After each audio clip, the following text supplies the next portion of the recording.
Осындай жұмсақ бауырсақ жегілеріңіз келсе, осы видеоны қараңыздар, соңына дейін көріңіздер. Алдымен жылы су, оған тұз қосамыз және ашытқы қосамыз, жақсылап араластырамыз.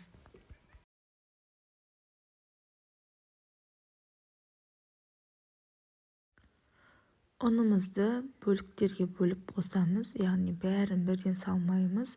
Біртіндеп қосып араластыра отыра қамыр илейміз. Соңғы ұнымызды саламыз, яғни қамырымызды венчикпен араластырған кезде ауыр болып кетеді. Ауыр болғаннан кейін қолмен илейміз. Осылай иінін қандырып илейміз.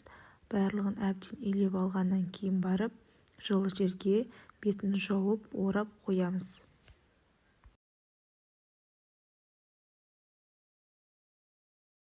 Қамырымыз ашып көтергеннен кейін аламыз. Бетінде пленканы және қолымызды майлап отырып табақтан түсіреміз.